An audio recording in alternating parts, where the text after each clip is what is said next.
दिया, क्योंकि उन्होंने भगवान के पास जाने से रोका ऋषियों को, इसलिए उनको क्रोध आया। क्रोध में आकर के श्राप दे दिया, जाओ 3 जन्मों के लिए राक्षस हो जाओ। एक जन्म में हिरण्याक्ष हिरण्यकश्यपु, दूसरे जन्म में रावण कुंभकर्ण, तीसरे में शिशुपाल और दंतवक्र। और कहते हैं जब जब भगवान को भक्तों को कष्ट होता है या भगवान के भक्त कष्ट में होते हैं तो भगवान भी अपने भक्तों को बचाने के लिए वो हर एक कार्य करते हैं कि मेरा भक्त कभी दुखी ना हो। जय विजय को श्राप लगा, भगवान ने भी कहा कि जब जब तुम अवतार लोगे, जब तब तुम राक्षस बनोगे तब तब मैं अवतार लेकर के तुम्हारा संहार करके तुम्हारी रक्षा करूंगा। 3 जन्म हुए। एक जन्म में हिरण्याक्ष हिरण्यकश्यपु के रूप में स्वयं वराह भगवान का अवतार लेकर के भगवान उनका उद्धार किया। नरसिंह रूप में हिरण्यकश्यपु का उद्धार किया। रावण कुंभकर्ण जब बने तो राम रूप में भगवान ने अवतार लेकर के उनका उद्धार किया। और शिशुपाल दंतवक्र भगवान कृष्ण रूप में आकर के उनका उद्धार किया। दूसरा कारण, देवी वृंदा जलंधर की जो पत्नी थी, उस पत्नी जो अनेक प्रकार से पतिव्रत धर्म को पालन करती थी, उसके पतिव्रत के कारण जलंधर को कोई मार नहीं पाता था महाराज। उसके पतिव्रत को नष्ट करने के लिए, उसको भंग करने के लिए स्वयं भगवान ने माया छली और उस छलने के कारण भगवान नारायण ने स्वयं देवी के सतित्व को भंग किया। देवी ने श्राप दे दिया कि जाइए आप पाषाण के हो जाइए।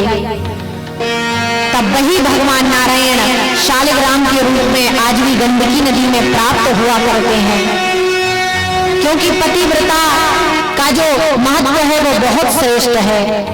और यहाँ जैसी भगवान ने छल करके जलंधर की पत्नी वृंदा को छला, वहां जलंधर का उद्धार भगवान भोलेनाथ ने किया। दूसरा श्राप भगवान ने सुधार किया। तीसरे श्राप में देवर्षि नारद भगवान भोलेनाथ यहाँ देवी पार्वती से कह रहे हैं कि देवी, तीसरा कारण जो था वो देवर्षि नारद का कारण था। नारद श्राप दीन एक बारा, कल्प एक कहीं लगी अब तारा। एक अवतार में भगवान नारायण को श्राप देवर्षि नारद ने दिया। माता 2 मिनट के लिए तो भयभीत हो गई कि ऐसा क्या कारण हो गया कि भगवान नारायण को और गुरुदेव ने श्राप दे दिया। एक बार की बात है, देवर्षि नारद ने बहुत कठोर तपस्या की। उस तपस्या को देख करके ब्रह्मा आदि देवता भी नारद जी की तपस्या को देख करके इंद्र की सिंहासन हिलने लगी, डोलने लगी। तो उसने कामदेव को भेजा उनकी समाधि को भंग करने के लिए। तो महाराज कहते हैं देवर्षि नारद ने कामदेव को जीत लिया, और कामदेव को जीतने के साथ साथ कहते हैं कि क्रोध को भी जीत लिया। और कहते हैं कि जब हम कोई श्रेष्ठ कार्य करते हैं तो हमारे अंदर अभिमान रूपी बीज, अभिमान का अंकुरण हो जाता है। और कहते हैं अहंकार से तीनों जाते, गुण वैभव और वंश, ना मानो तो देख लो रावण को रवकंश। जब हमारे हृदय में आता है तो हमारा जो ज्ञान होता है वो शून्य हो जाता है। तपस्या का फल, तपस्या के फल से काम को जीता, क्रोध को जीता। उस कथा को सुनाने के लिए भगवान भोलेनाथ के पास कैलाश पर्वत पर गए नारद जी महाराज। काम रूपी कथा सुनाने लगे। भगवान भोलेनाथ ने कहा देवर्षि नारद, यह कथा आपने मुझे सुनाई है, नारायण को मत सुनाना। क्यों? क्योंकि भगवान नारायण अपने भक्तों के हृदय में अभिमान नहीं रहने देते हैं। लेकिन नारद जी के मन में तो अभिमान था। उस अभिमान को नष्ट करने के लिए भगवान नारायण ने बड़ी लीला की। देवर्षि नारद नारायण जी के पास गए और उसी समय एक भगवान नारायण ने एक माया नगरी का निर्माण किया। उस माया नगरी को वर्णन करते हुए भगवान नारायण ने एक सुंदर माया की नगरी रची और उसमें सारी लीला की। भगवान नारायण के स्वरूप को देख करके देवर्षि नारद आज मानो उस स्वरूप को मांगना चाहते हैं, क्योंकि वो विवाह करना चाहते हैं। सबको विवाह किया हुआ देख करके भगवान नारायण के साथ माँ लक्ष्मी, भगवान भोलेनाथ के साथ माता पार्वती, ब्रह्मा जी के साथ ब्रह्माणी, तो उनके मन में भी इच्छा जागृत हुई। क्यों? क्योंकि यहाँ भगवान नारायण मन में सोच रहे हैं कि ऐसा ना हो मेरे भक्त के हृदय में अभिमान आ जाए और ये माया में फंस जाए। तो उस माया रूपी नगरी का निर्माण किया। एक सुंदर स्त्री को देखा, राजकुमारी को देखा, उस पर मोहित हो गए। और यहाँ प्रभु अनेक प्रकार से लीला करना चाहते हैं, तो इसका ज्यादा विस्तार न करते हुए भगवान नारायण ने नारद जी के अभिमान को हरण करने के लिए सुंदर बनने आए थे, बंदर बन गए और उस माया को दूर करने के लिए प्रभु ने अपनी लीला की। इस लीला से नारद जी महाराज दूर रहे। क्यों? क्योंकि भगवान अपने भक्त को माया से दूर रखते हैं। और इस सारे दृश्य को भगवान भोलेनाथ देख रहे थे, तो भगवान भोलेनाथ मन में विचार करने लगे कि भगवान की जो माया है वो भगवान के भक्तों से दूर रहती है, और बंदर बनने में ही भगवान की माया जो है उसे फंसाती नहीं है। तो भगवान भोलेनाथ ने उसी समय मन में विचार कर लिया कि अब जब भगवान राम रूप में अवतार लेंगे तो हम बंदर बन के ही लीला करेंगे। क्यों? क्योंकि बंदर बन जाते हैं भगवान के, तो जो भगवान की माया है वो उसे नहीं नचाती है। नारद जी महाराज उस कन्या से विवाह करना चाहते थे, लेकिन भगवान स्वयं नारायण रमापति स्वयं आकर के उस राजकुमारी से विवाह कर लेते हैं। और मार्ग में जैसे ही नारद जी महाराज मिले तो उन्हें अत्यंत क्रोध आ जाता है कि मैं जिसको विवाह करना चाहता था, जिसको वरण करना चाहता था, उसको आपने ही वरण कर लिया, उसको आपने ही प्राप्त कर लिया। मुझे पता है कि आप प्रारंभ से ही स्वार्थी हैं, कुटिल हैं, आपको जो अच्छा लगता है आप वही करते हैं। इसलिए आज मैं आपको श्राप देता हूं कि आपने राजकुमार बनके मुझे छला है, तो आप भी एक दिन राजकुमार बनेंगे। आपने बंदर बनाया है, तो एक दिन आप भी बंदरों की सहायता लेंगे। और आपने राजकुमारी को छीना है, तो एक ना एक दिन आपको भी राजकुमारी का वियोग सहन करना पड़ेगा। और यहाँ तो भगवान लीला कर रहे थे, जैसे ही लीला को किया भगवान ने जो नारद जी महाराज के ऊपर माया चलाई थी, उस माया को हरण किया।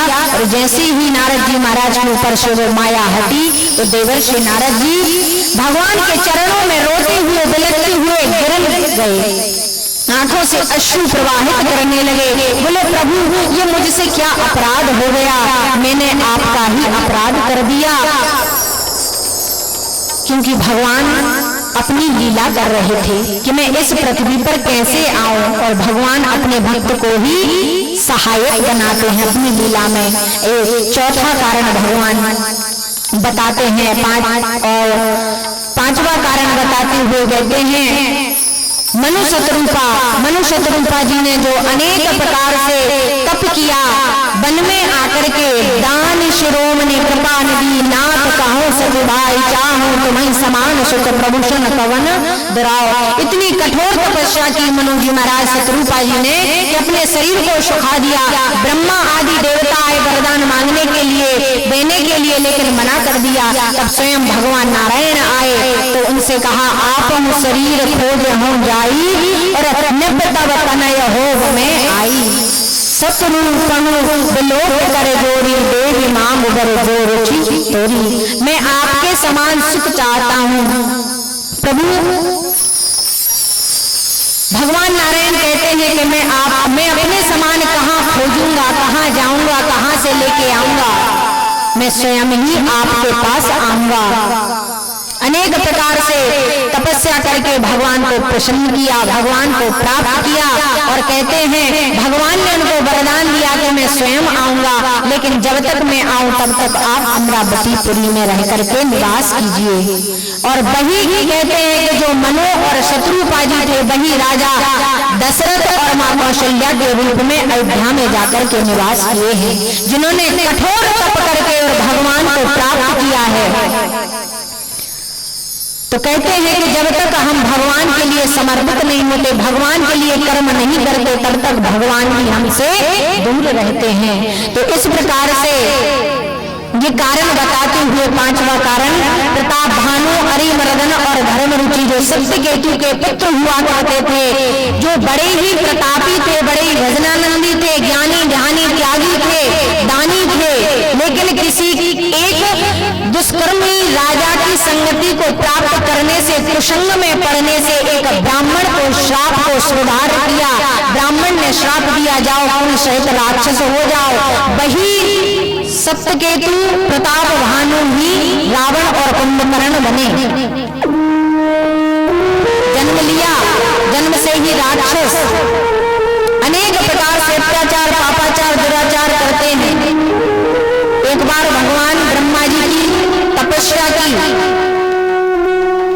रावण ने वर मांगा कि मैं बानर और मनुष्य को छोड़ करके किसी से ना मरूं, और अगर क्योंकि बानर और मनुष्य से मुझे भय नहीं, क्योंकि वो तो आएंगे तो मैं वैसे ही खा जाऊंगा।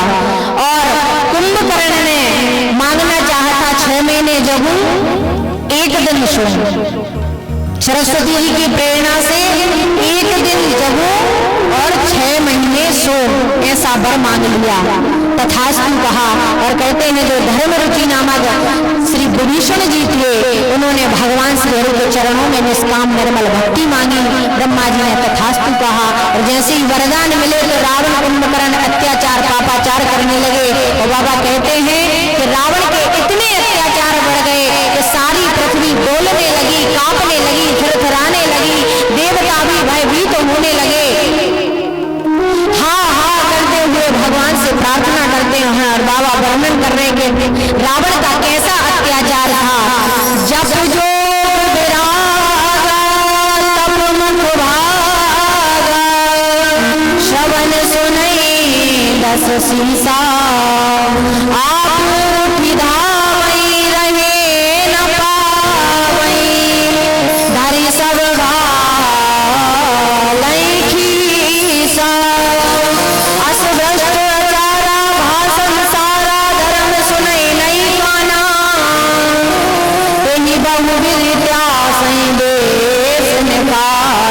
जो कहे वेद पुराना।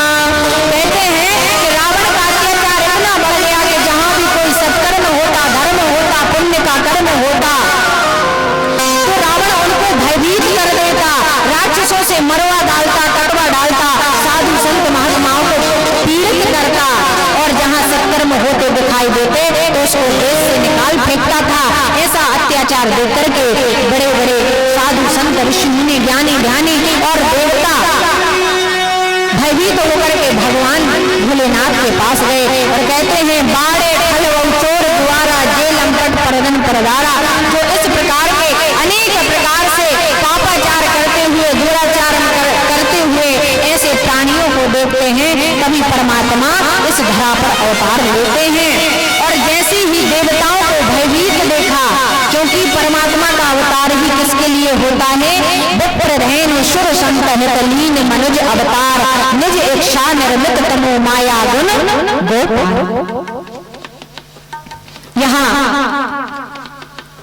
भगवान भोलेनाथ मां पार्वती को जो सुंदर कथा का रसपान करा रहे हैं, उसमें ये सुंदर 5 कारण बताते हुए, और यहाँ जैसे ही समस्त देवी देवता रावण के भय से भयाक्रांत होकर के कहते हैं कि रावण का जब भय दिखता था, रावण जब डोलता था, तो जो देवता थे वो छुप करके कंदराओं में घुस जाया करते थे रावण के भय से कि कहीं ये मार ना दे, कहीं ये मेरा वध ना कर दे। इस डर के मारे अनेक देवी देवता जाकर के छुप जाया करते थे। तब एक बार भगवान भोलेनाथ के पास गए कि हम कैसे भगवान को देखें, भगवान कहाँ मिलेंगे, क्षीर सागर में मिलेंगे कि पृथ्वी पर मिलेंगे कि आकाश भोलेनाथ ने कहा कि भगवान नारायण एकमात्र प्रेम में प्राप्त होते हैं, भगवान तो सर्वत्र विद्यमान है। तो बाबा गोस्वामी जी महाराज वर्णन